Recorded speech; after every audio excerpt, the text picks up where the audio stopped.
दीदी को पता चलने से पहले ये सारे गहने सुनार को देके गलवा देती हूँ और नए गहने बनवा लेती हूँ। ये सब सपना मत देखो, हम ये गहने की पोटली ना बहना के कमरे में रखने जा रहे हैं। अरे अरे अरे अरे, बड़े आए बहना को देने वाले। आपके अंदर तो काबिलियत बची नहीं और हमारी काबिलियत को मिट्टी में मिला देंगे। इतने मुश्किल से हमने ये गहने चुराए हैं, ऐसे थोड़े ना दे देंगे। जितनी मुश्किल से तुमने गहने चुराए हैं ना, उतनी आसानी से बहना तुमको घर के बाहर निकालेगी, ध्यान रखना। एक अंगूठी के लिए उसने पुलिस बुला ली, इतने गहनों के लिए आर्मी बुला लेगी वो, तब तुम्हें समझ में आएगा। और तुम्हारे हाथ में ये गहने नहीं होंगे, तुम्हारे हाथ में होंगे सरकारी गहने, हथकड़ी। अरे जाओ, बिंदा की होशियारी के आगे ना आपकी सरकारी तरकारी भी फीकी है, समझे?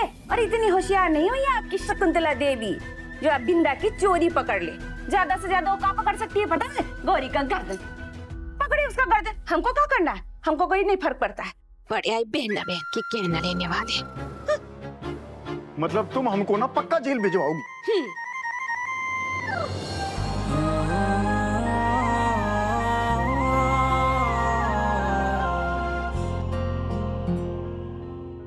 अब इस घर में हमारे लिए कुछ नहीं बचा। जो इस घर में हमारा सबसे अपना था वो अब हमसे सबसे दूर जा चुका है। हम अपनी इज्जत को तो दांव पर लगा सकते हैं, लेकिन अपनी दीदी के साथ अपने रिश्ते को दांव पर नहीं लगा सकते।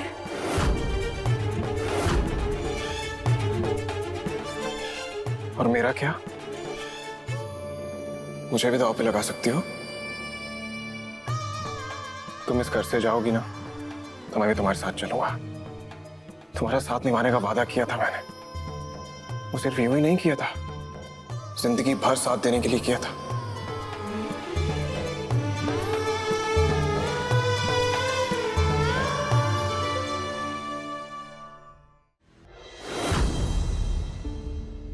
दीदी ने पहले ही हम पर बहुत इल्जाम लगा दिए हैं। अब माँ और बेटे को अलग करने का एक और इल्जाम हम नहीं सह पाएंगे। और वैसे भी हमने आपको सिर्फ दुख दिया है, लेकिन उन्होंने आपको जन्म दिया है। आप उनसे दूर मत जाइए।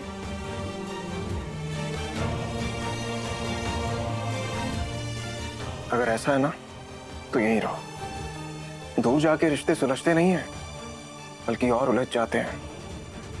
और सोचो, तुम अपने घर जाओगी तो तुम्हारे माँ बाबूजी को कैसा लगेगा? ये सोचा है? शादी के बाद जब कोई लड़की अपने मायके लौटती है तो सबसे ज्यादा तकलीफ उसके माँ बाबूजी को होती है। मैं तुमसे वादा करता हूं, हम दोनों साथ मिलकर तुम्हारी गंगा दीदी की सारी गलतफहमियां दूर कर देंगे।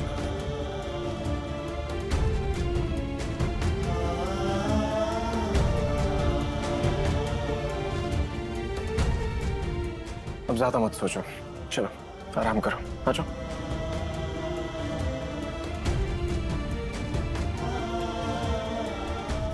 हम नीचे सो जाएंगे। नीचे क्यों? मेरा बस चले ना तो मैं अपनी पलकों पे सुलाऊं, लेकिन फिलहाल बेड से काम चलाना पड़ेगा। सो तुम ऊपर सो जाओ, मैं नीचे सो जाऊंगा। चलो।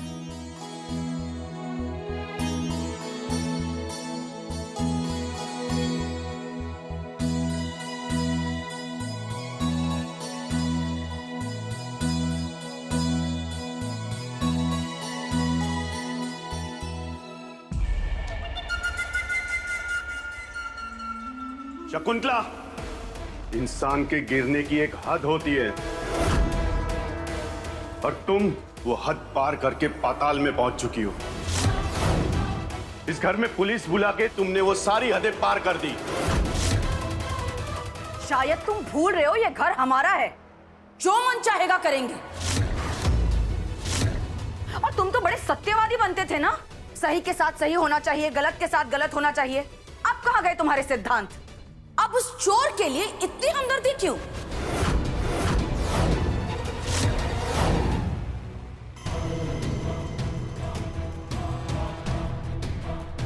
बहना को इस चोरी के बारे में पता चल गया ना तो बनारस में हम दोनों को कोई भीख भी नहीं देगा। समझ गई बात को? और हम लोगों को जाना पड़ेगा फुलवरिया गांव, झुग्गी बना के रहना पड़ेगा और काम करने के लिए बनना पड़ेगा बुनकर।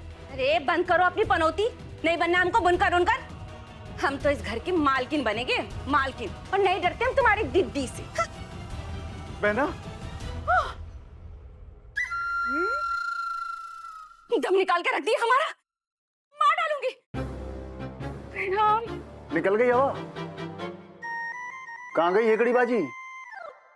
एक बात बताओ, क्या सच में उस गौरी ने अंगूठी चुराई होगी? शकुंतला गौरी चोर नहीं है, और मुझे पता है ये सब तुम्हारी साजिश है। जब कर ने आज गौरी का इल्जाम अपने सर पे ले लिया, तब मैं तुम्हें देख रहा था। तुम्हारा चेहरा देख के साफ साफ नजर आ रहा था कि कहीं तुम्हारी पोल न खुल जाए। मैं जानता हूं तुमने गौरी को इसमें जानबूझ के फंसाया। आप फंसाया है। क्या कर लोगे? हमें जेल भेजोगे? चाय में से जैसे मक्खी को निकाल के फेंकते हैं ना, इन दोनों लड़कियों को हम अपने घर से निकाल कर फेंकेंगे।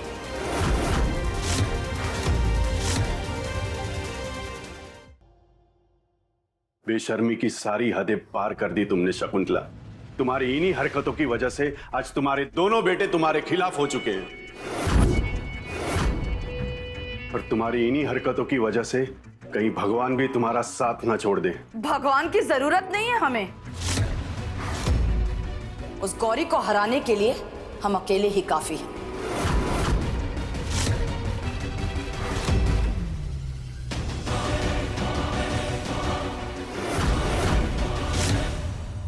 काश इस थर्मामीटर के पारे की तरह ना तुम्हारे दिमाग पर भी ना पैसे कमाने का भूत चढ़ गया था, तो हमें ये गहने चुराने नहीं पड़ते। बहुत बढ़िया। अरे कैसे नहीं सोचे, ये हमें बता दो तुम। ये जो बैग है ना गहनों का, ये बैग नहीं है, एटम बम रखा है हमारे कमरे में, और हमें डर लगता है कि ये फट ना जाए, इसीलिए हम इतनी चिंता कर रहे हैं, और ये बुखार इसीलिए हमको आ गया है। हमको तो एक बात समझ में नहीं आ रही कि कोई अपने घर में कैसे चोरी कर सकता है। ये सारे गुण ना हमने तुम्हारी बहना से ही सीखा है, समझे? और हमको तो लगता है कि दीदी ने ही गौरी को फंसाने के लिए अंगूठी की चोरी करवाई है, वरना गौरी की इतनी हिम्मत तो है नहीं कि वो अपनी बड़ी बहन के गहनों पर हाथ डाल दे। और रही बात उस गंगा की, तो वो गंगा तो शक्ल से ही ना उल्लू की मौसी लगती है। दीदी के बातों में फंस गई होगी और उसने गौरी पर इल्जाम लगा दिया होगा। भैया,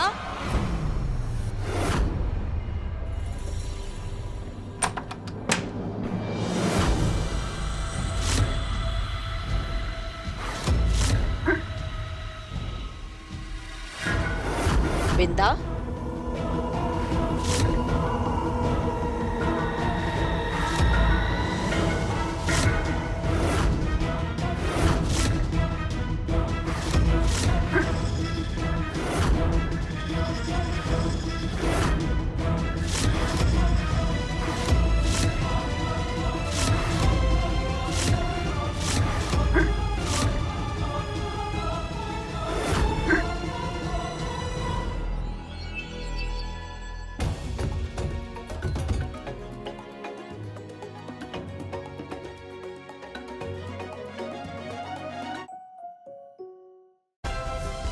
Like, share, subscribe and click on the bell icon to never miss an update from Ishara.